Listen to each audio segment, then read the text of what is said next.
Shoes over there. Said it was gonna get out today. You didn't like that. My heart's still racing. He's trying to write. What in Mark?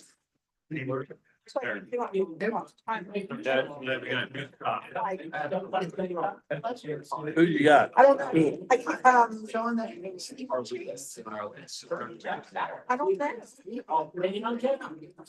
sure.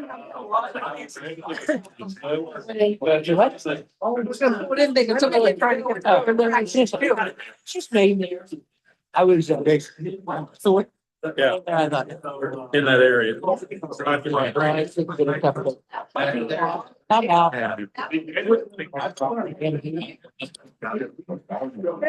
day, all.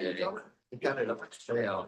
Well, You got the you stall still. from the bullpen to Oh, I do. the top again. It's under the weather today. Huge. Welcome to our meeting today. And we have team 4, I believe, going to do our prayer.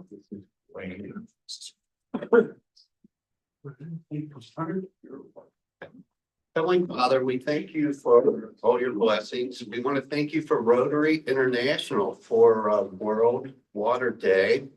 On the opposite side of that, you've given Northern Kentucky a little too much water. We pray for all our flood victims, especially down south of us in Falmouth. And we asked an end to these crazy wars that are going on. We ask for peace within Ukraine, Israel. And also we pray for our veterans tomorrow for the honor flight. We pray for safe passage. We also pray for the veteran that Gary has been praying for also.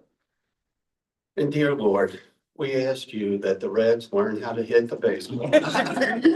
And Amen. Amen to that. And learn how to field a baseball that's hit directly to them that a granted can't catch. So we do this in your name. I am. I'm playing for it in here, but the Pledge of Allegiance. Okay. Pledge allegiance to the Flag of the United States of America. and to the republic which stands one nation under God, indivisible, with liberty and justice for all. Okay, the four-way test. Number 1. Is it true? Number 2. Is it fair to all concerned? Number 3. Will it yield goodwill and friendship? Number 4. Will it be beneficial to all concerned? Michelle is a little something here. Yeah, just a little note from Team 4. Mark your calendars. April the 28th is our Rotary membership open house. Bring a guest, bring someone who shares your heart to serve. We're looking for members specifically who want to be a member of our club that wants to serve, whether they volunteer, serve on a committee, serve on a team, have financial capacity in some way, but we're looking to grow our group so that we have more hands to do better and good projects within our community. Thank you. Thank you. Appreciate it. Thank you. Enjoy your lunch. Monty's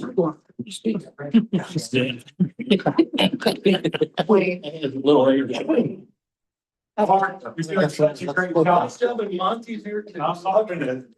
You're super stuff. Monty, welcome to the Lawrence Rotary. Good to see you. See if he's what his last name is. We'll see if there's a visitor. Yeah, check his membership. Yeah, exactly. Make sure you pay his dues. Hey, it's great to be here. Thanks for filling in for Ian. Let's all say, keep Ian. He's sick. So, if you're living these days, you've been sick in the last few months. So, just passing it around. Good man. The Reds have been getting great starting pitching. So we're very happy about that. Let's see what else is going on. We had the Reds set a record. Hadn't been set since I think tied it since 1960. A guy named Gene Mauch was the manager of the Phillies, and they had 27 consecutive scoreless innings. Not a record you necessarily want, but the Reds did set a record, so we're happy there. Shout out to my friend Mark Louis for being here. We got the boat already ready to go for the arc down there. So if this keeps rising, Mark, we'll be down. Appreciate it. You want a suite or just an inside? No, keep me with the chattel. That's where I'm most comfortable. Great buffet. Okay, good.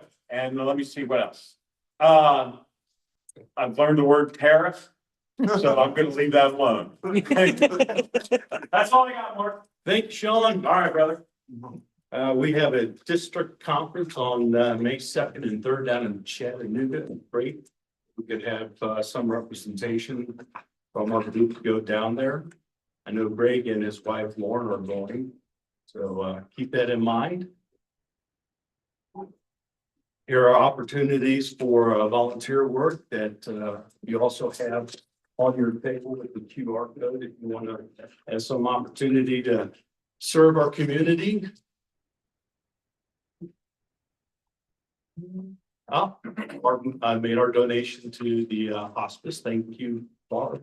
Well, thank you to everybody who donated stuff. That was great. They were blown away by what we brought. So- That's really good. And I got to meet the lady who's in charge of all the caregivers that go out to the homes and the nursing homes and stuff. And she just said, I can't thank you enough. They end up buying the stuff themselves and personally. So, anyway, she was just like, oh, I can't thank you enough. That's awesome. You guys did good. Yeah. What we were doing, that was what Michelle was talking about when we were trying to expand our membership. We need people to serve the community just like we did with hospice. Oh, we got a bunch of birthdays this month. Tiffany and Mark, Wayne and Pat. Oh, really? Yeah, you're on there twice, Wayne. We know you've Yeah. been here longer than 2 years, but Oh, yeah. the last. And we have Matt and Joe as well, 10 years for Matt and 2 years for Joe, so. Thank you all for that. You're good. Do we have any happy dollars? Gary? I have a $30 happy buck. Wow. today. Wow. That. I've figured out, I've been a member of the Florence Rotary Club for 30 years. Nice. And I'm going to start a new Rotary Club in Lexington, coming soon. So, I'm celebrating 30 years of being a Florence Rotary. Oh, I'm gonna miss you, Gary.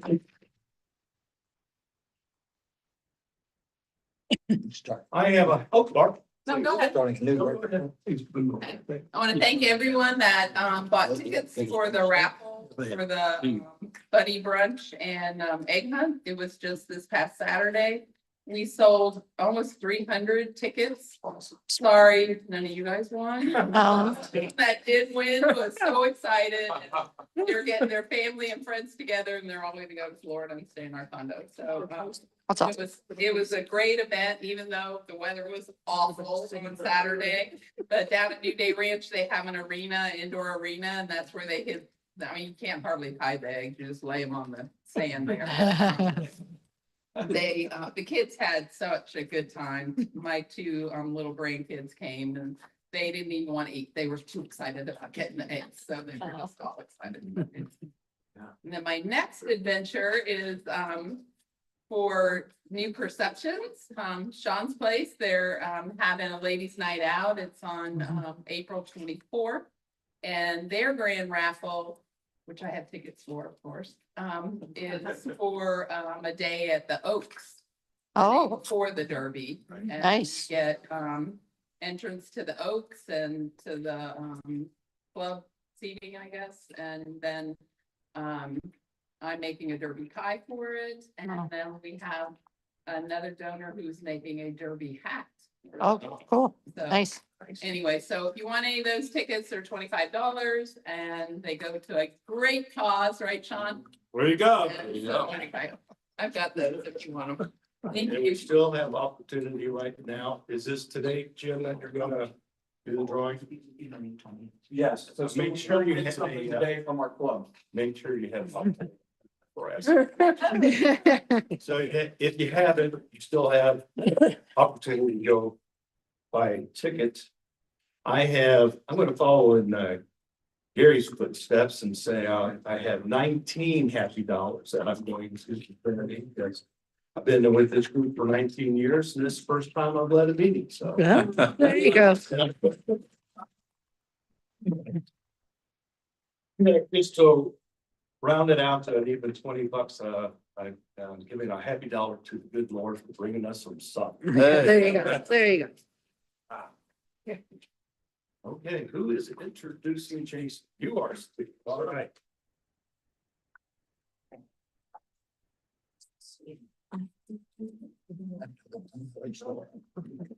Nazi. More. Maybe while we have the cards.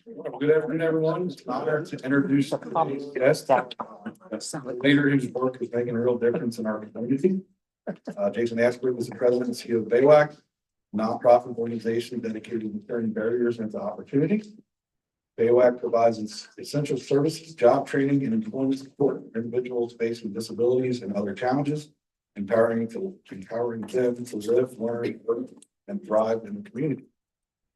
Jason has played a key role in expanding BAWAC's impact, ensuring that those who might otherwise be overlooked are given the resources and opportunities they need to succeed. His leadership is a testament to the power of community-driven change, something that aligns closely with our character values. Today, Jason will be sharing insights about the work BAWAC is doing, challenges they face, and how we as a community can support their mission. Please join me in giving a warm welcome to Jason.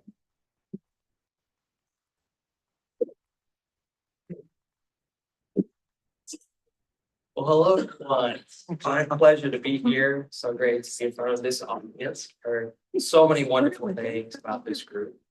Some fun things and also some other interesting things too. You guys are a fun group at times, right? I feel like that's just the vibe we get from you all. We're just so thankful. So I want to introduce my colleague, Sherry Wilson. I don't know why she started laughing this time.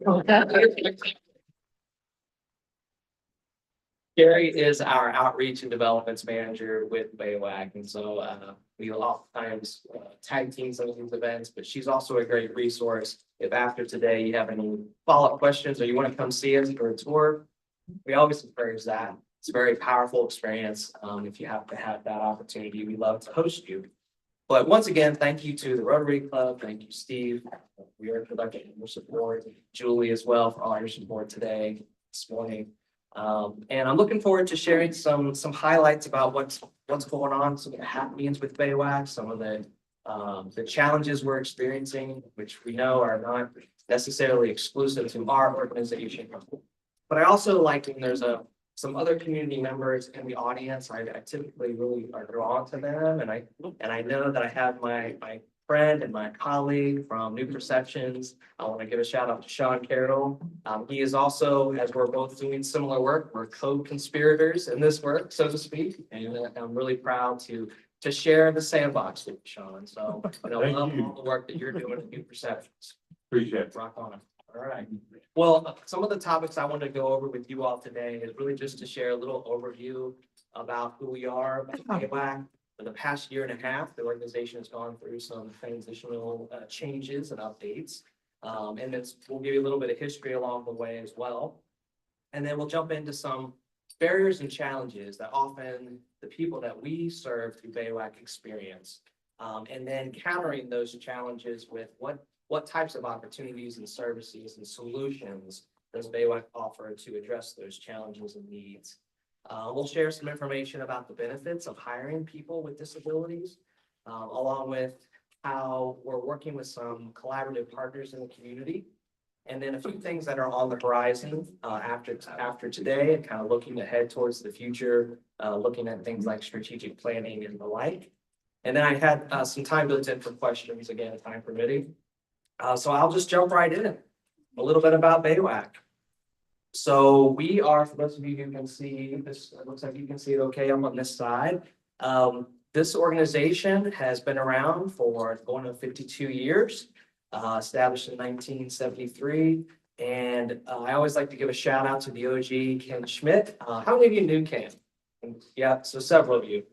Ken is still around, but he's got a new adventure in retirement. And so he has been with the organization for over 50 years. Yes, that's 50 years as the original president CEO. And during that time, Ken started, and if you see kind of up at the upper left-hand side, you see some of the vintage photos of BAWAC back in the day. And that building that you see underneath that black and white photo was the first building that BAWAC had, the first phase of the building that we're currently still occupying. So that is now lovingly referred to as phase one, back in the early to mid '70s. And the organization really started out with providing work opportunities and work training for individuals with intellectual and developmental disabilities. At that time, and remember thinking back to the '70s, there were far fewer resources than there are today to address some of the needs, unique needs and challenges that those individuals face. There were also some concerning practices that were happening with some organizations outside of this area mostly that had poor working conditions for people that had disabilities, and oftentimes they would be referred to as either sweatshops or other types of just negative terms based on the reputation they started getting. So Ken really saw some of those experiences and knew that that wasn't the ideal scenario. And so he wanted to bring and create something in Northern Kentucky, specifically the Boone County area, where there wasn't really anything active at that time, other than some other local organizations that were providing some resources and funding. And so that's really helped birth the organization into the Boone County headquarters that we have today. But again, we focused on job and life skills training at that time, and then later launched the first Board of Employment program in the state. And then since then, there's many other programs that are underway, and now New Perceptions actually has a larger employment program than we do. So congrats to you, Shalyn. But we are proud to be in Boone County. We have expanded our site now a total of 4 times. We are maxed out, virtually landlocked. They did tell us that, well, if you want to build up, you can build up. But then they also said we have some engineering issues in the building that is causing part of our building to sink. So we're like, well, wait a minute.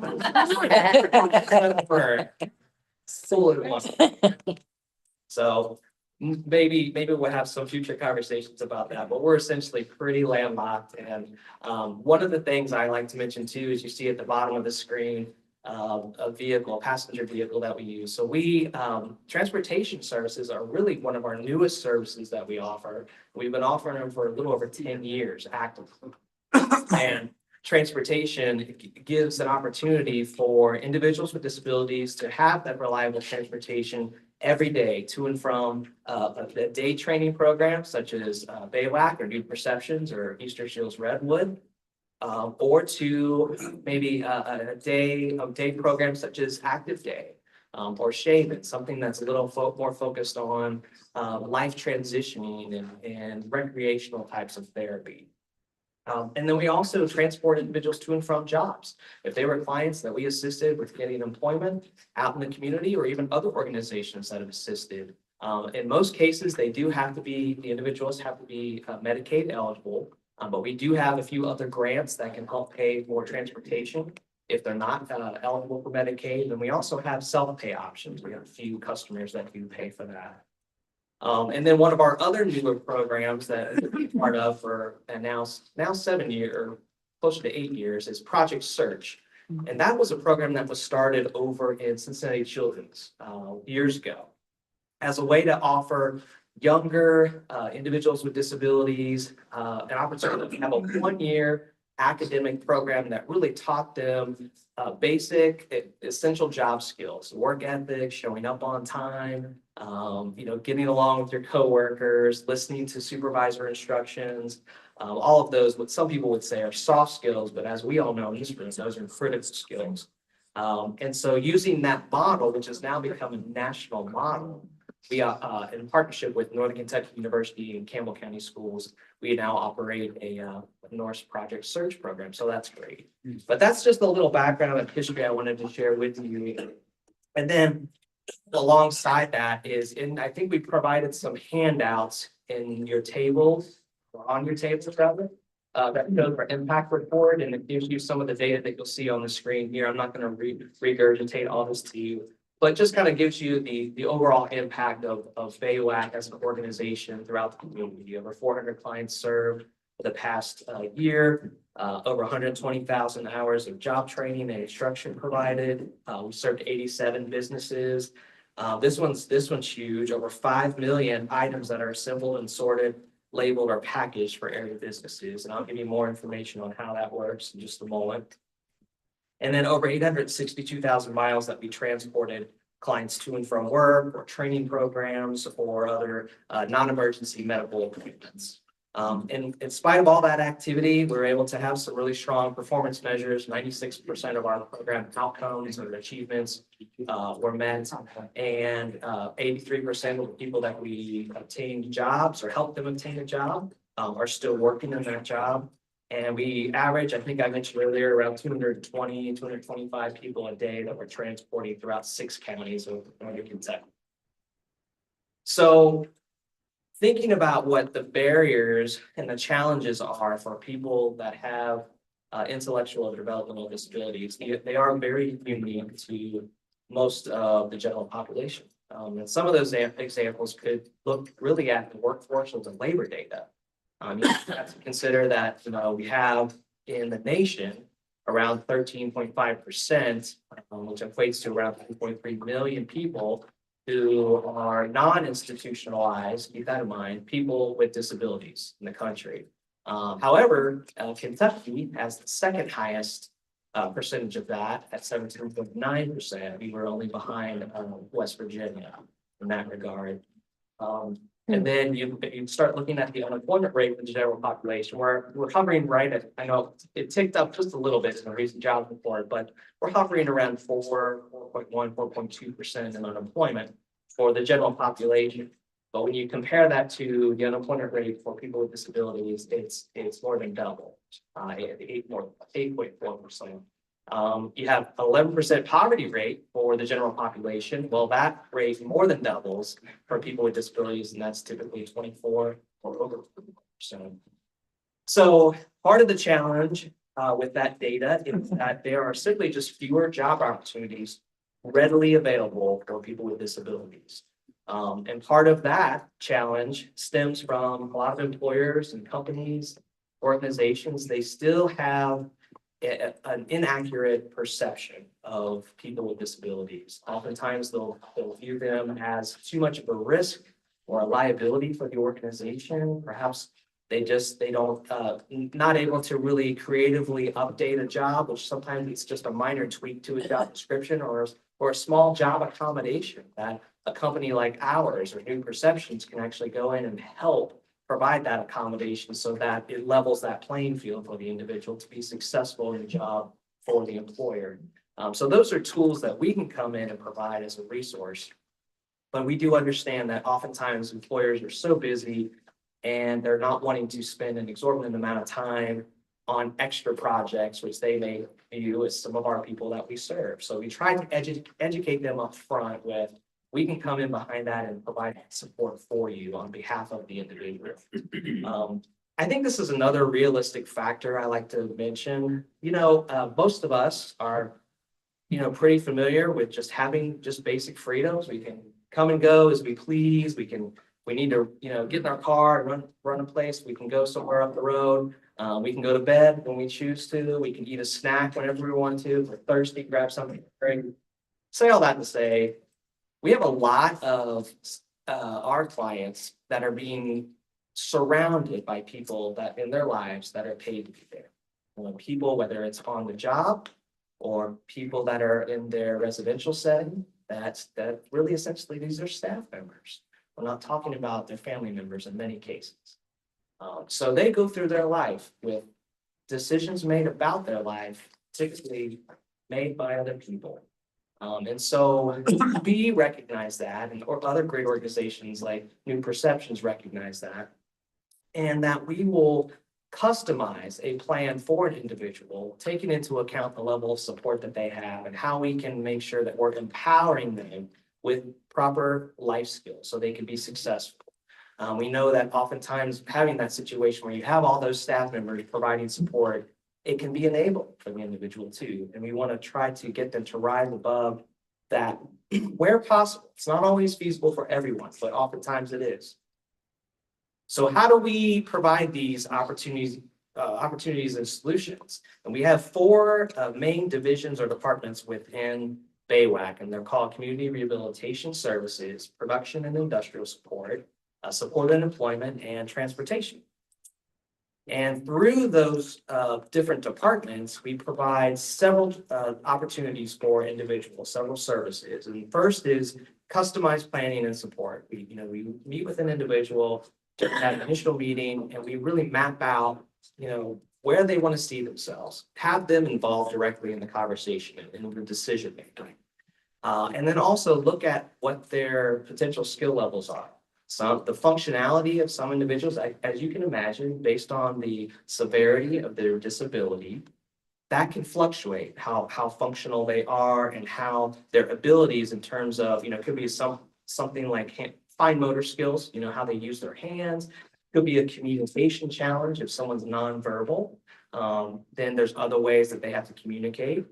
So we have certain individuals that are autistic or have Asperger's, and so their communication style often is very unique from the general population. And so working with them to map out their vocational goals for success, and then coming behind that with providing job training and life skills training on site. And we do that through using a real life work setting. I mentioned production earlier. That is our production and industrial, we call it our production floor, which serves area businesses with some of their packaging and logistical needs for those companies. And they use us, oftentimes we're an intermediary in between getting shipped out back to the company, back to the original company, or back to the next supplier or distributor. And that has been really a twofold benefit. It benefits the clients because they're learning job skills alongside our conventional employees that are working with them and teaching them those skills, supervising them oftentimes.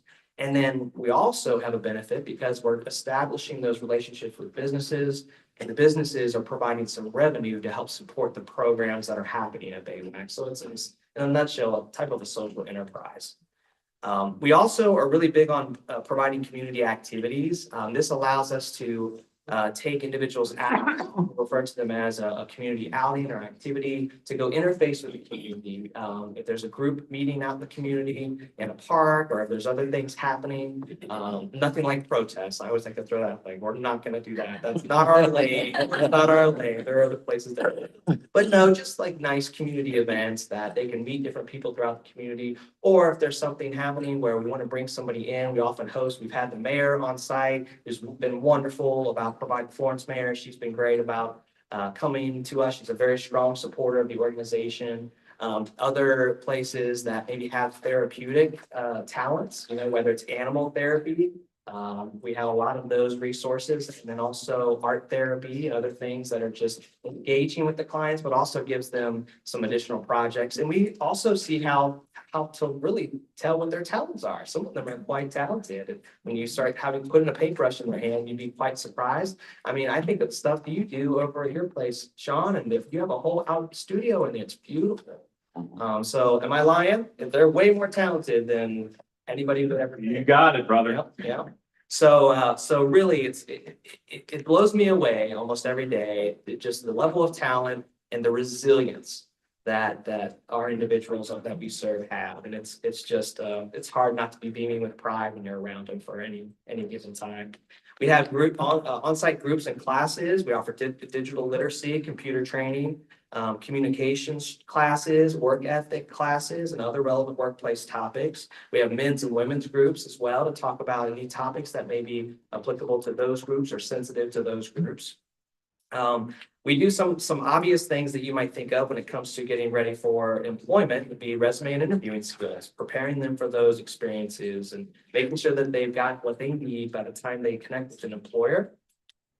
Job development, which is, helping the individual locate the appropriate job and look at how we can help coach them to be successful while they're on the job.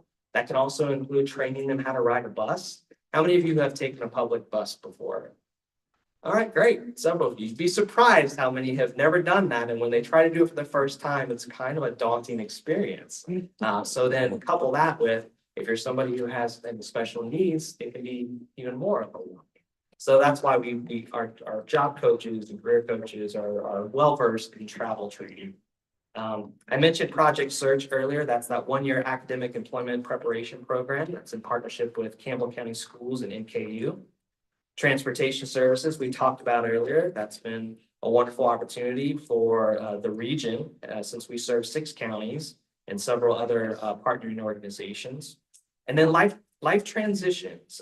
This program is really for individuals that either their disability has started to progress or advance, or they're just kind of slowing down. They're in that upper aging process and they're wanting a place where they can go that they feel safe, that they can interact and have some social time with their friends, and also have just that ongoing stimulation. And I think that stimulation obviously helps from a mental health standpoint as well. So on the other side of the coin are services to businesses. I mentioned we provide production support, which includes packaging and sorting, labeling, assembly, and other fulfillment services for local businesses. We do that through industrial subcontracting. We do offer some light manufacturing as well. You know, I think one of the most powerful experiences that you could have is when you come on site for a tour to see this in action. While you see, you know, our conventional employees leading the work with some of these companies that work with us and partner with us, like Toyota and BAWAC and Close the Loop and Camco and several others, while our clients are being actively trained to learn how to do those jobs. And so that's really it's the work in action. It's really, there's no stronger or more powerful testimony of that word. But I want to say too, because you all, many of you, at one point, you may have been leaders in your company or former employers. Some of you are employers now. I always like to tout some of the benefits of hiring people with disabilities, because it's not just about, oh, you know, we're tugging at people's, we're trying to tug at the heartstrings, you know, feel sorry for us and hire this person. No, there are legitimate data-driven reasons to hire people with disabilities. I mean, there's data on sources, and I think I listed them on the screen as well. DisabilityN.org or Accenture have some fantastic data that showcases the value of hiring and retaining people with disabilities. And so you have dedicated and reliable employees. Our employees show up to work. Our employees stay. There's higher employee retention. That's also a data point that's very clear. Companies are seeing an increase in average productivity by 25% at hiring people, having an inclusive practice of hiring people with disabilities. And companies that have those practices also experience 1.6 more revenue and 2.6 more net income. That's great. And again, these studies are not something that we just pulled out of the air. They're from DisabilityN.org, which is an international disability organization, along with Accenture. There's a reduction in workplace incidents and safety issues. And overall, it enhances the company culture. This is some of the things, really some of our favorite feedback that we hear from some of the employers that we've worked with is that, wow, like we have other employees that have been here for years. And now they're excited to come into work because they've got this new energy and vibe from the person that we just hired. And so it's just interesting how things like that unfold as well. So there are many benefits. And I'll kind of on that same note, I want to share a few of our brief success stories or call them out from different employers that we've had these individuals. Many of them have started out working with us and received job training and life skills training with us. And then they were able to transition to a job out in the community. I think of James, who's in the upper left, working at Herb's Garage and Tire, and Derek, who is in the middle there. He is actually was promoted to a supervisor level, and he's actually one of our conventional employees at BAWAC doing that work. But he was, started out as a traditional client. And then Cecina, who's over to the right, next to the Gap logo. She's a wonderful, well, she's just wonderful all around, right? She's amazing, but she is a remarkable worker, so resilient, so friendly, and just does a wonderful job with the Gap. And then we have Mary, who has been working at McAllister's right up the road here, actually. And we actually recognize McAllister's in two ways. We recognize them for Mary and her being hired as she recognizes for her excellence. And then we also recognize the management team at McAllister's as well for their really their advocacy and support of not just us, because they've hired other individuals as well with intellectual and developmental disabilities. So we love that. We love when an employer is supportive and they just get it. They get the benefit. They see the benefit and their actions prove it. And then we think about people like Tanner who work at Toyota. He was trained on site with us and then transitioned over. And then we have Brandon, who is at the lower right side. He has been working at Buffalo Boss for a long time, like 10-ish plus years. Yeah. So I like to give shout outs to these individuals because we know their story. We could tell you details about the stories of these individuals. I can tell you the common theme is that none of these individuals have had an easy life. And they come to us with really all of that baggage with them. And, we work with them to help process and help learn to have healthy coping mechanisms because some of them have been through severe trauma. And so that's where a lot of our team comes into play, especially in the beginning when we start working with them. But those are some success story highlights I wanted to share with you. We have many collaborative partnerships. We know that not only are we not the only game in town, we would not want to be the only game in town considering the needs in the community. So we love to give shout outs to our partners. We have love our partnership with New Perceptions. We feel probably among the closest to places like New Perceptions and Brighton Center, our two really fierce partners. The Ad has been a really strong partner with us as well. They've worked with us on some transportation initiatives, which has been great. There's several other partners, as you see on the screen, that we're involved with. I wanted to share something that happened. It's been a rough week. So you all are very familiar with the storms that occurred. And this was something that I could not talk about because it's still fairly fresh. But yeah, I got a call last Thursday from the Florence Fire Department around 3 a.m. saying they just extinguished 3 of our passenger vehicles that had completely burned. One of them, if you look at the photo, you can probably piece it together that the one on the end, the left end, was the original fire. And because of the winds and the storm, it trafficked to the other nearby vehicles, unfortunately. You can't see the whole parking lot from there, but we also, there's a live and power line that runs right above it. And also over other nearby businesses. We're in the industrial park, by the way, if you can picture that off of Kentucky Drive. And then that wooded area that's behind there. So, while the fire department couldn't officially declare an official reason, they speculated it had to have been lightning. That was there. They didn't have the physical evidence because the vehicle had burnt so badly. Normally they could see if it's a lightning strike without the fire, it would have been clear to see that had occurred. But there's really not much left of that first vehicle, at least down to the frame. So that was rough. That was rough walking up to that and knowing that those 3 vehicles transport close to 30 people every single day to and from their work or their job activity program. And so we're working with the community to make sure that, just that they know that we've planned with alternate solutions, alternate routes, alternate vehicles that we're using by loan. And so it'll be a temporary situation. So we're going to be working through how we're going to replace those vehicles. Have some contact with the state Kentucky DOT office, and they have given us an indication that they are going to extend a grant application if we were interested in applying. So we do plan to apply for a grant. Unfortunately, these vehicles, when they were purchased new, they were around $150,000 each. It's so expensive, and of course, 3 of them is going to be over 450. So we're working through those losses. But yeah, we want to be real with you, and this has been, for our organization, it's been a tough week. But silver linings, no one was hurt, and it could have been a whole lot worse if those fires traveled to more vehicles. And we have 60 vehicles that we use that are in our rotation.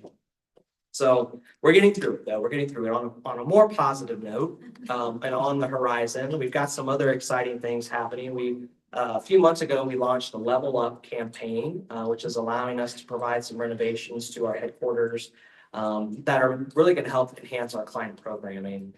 We had our convening and education spaces at BAWAC were furnished by furnishings that came from Notre Dame Academy in Fort Wright back in probably the early eighties. But before they were at Notre Dame, they had been at Notre Dame for probably close to 40 years. So we've had them since the eighties, and then prior to that, they were at Notre Dame for 40 years. So if you can imagine, those furnishings were pretty. They had some miles on them. But I tell you what, they're probably going to survive. They're going to be here way long after all of us are gone, because we can't even destroy them. Those things are just indestructible. But the clients hate them because they're so hard. There's no ergonomic support. They're like, when are we getting new chairs? So I told them that was the first thing because I got so much feedback from them, like my first year, and then we're gonna make this happen for you. We're gonna get you some more comfortable seating and better tables and just a nice, fully equipped kitchen. We may have gone over to New Perceptions and seen all their great renovations and been further inspired. So that's how we do, isn't it, Sean? That's a form of flattery. Hey, Yeah. take it as. We're also working on a new strategic plan that our board just approved, and that's for 25 through 28. So you know how those things go. It's as fun as it is to develop those plans, which is not fun.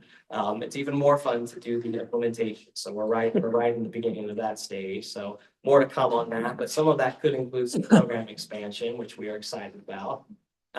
You probably heard there's a lot of questions going on with what's going to be funded at the federal level. I don't think any of us have any answers on that.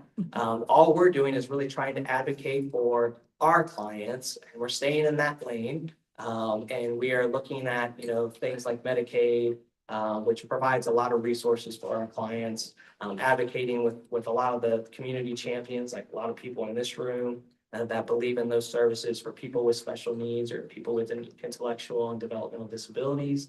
There's also another program called 14C, long story short, that runs through the Department of Labor and allows organizations like ours, New Perceptions and Redwood, to be able to offer somewhat similar to a prevailing wage for individuals. So say someone comes to us and they have very limited skills. There's no realistic possibility that an employer out in the community would hire them. We still give them a place at BAWAC. We give them an opportunity to participate in the workforce in some way, just like New Perceptions does, just like Redwood does. But those individuals, without some of those 14C resources, would not have those same opportunities. So we're watching that very closely. And that could have a big impact on the funding or resources that come to organizations like ours and New Perceptions, for example. And then we're also going to be looking at more opportunities to help expand our community partnerships. We believe that we are greater than the sum of our parts. Everything that BAWAC does, we know that we're just one little drop, one little spark. We want to make sure that we're feeding into the rest of the work that's happening in the community. So how we join forces with other organizations, that's going to be really intentional for us moving forward, so that we can minimize the risks with each other, with other organizations, and maximize that collective output or outcome. I said a lot of words, so I'm going to pause and open it up for questions. Got questions for Jace? A lot of clients have a problem with conflict. And so when you put them out in the workforce, you want to train them. What about the people that employ them? How can they be calm with them? Sure. That's a great point. So yeah, the conflict comes up a lot. And what's interesting? It comes up a lot with those that aren't necessarily our clients either, right? And so I think starting from that, trying to go back to, okay, the conflict is in the workplace regardless. But bringing in, a new person can always change the dynamic of that conflict. So what we do, and this is typically the role of our job coaches that are in supported employment, they will spend time with the employer and provide them with some guidance in a friendly way, because we don't ever want to come across to the employer that we're ever trying to tell them or you how to do your job. Your job, but we can share some best practices of what we've seen other companies do And that's where we focus on, is we share, well, what we saw that worked at this company might work here if you would be willing to consider it. And it could be something as simple as a job accommodation. Some of our clients, you could imagine if someone has autism, they're gonna have some significant sensory issues, whether that's sensitivity to light or sound. And sometimes it's just monitoring some of those things. It may not even cost any money to make that accommodation, but educating the employer on those options and those resources. And those resources, so the employee, if it does cost money, the employer may not have to pay for it if we get it approved through another funder. And so that's helpful. That answer your questions? Very well. Any other questions for Jason? Jason, thank you very much. Great job.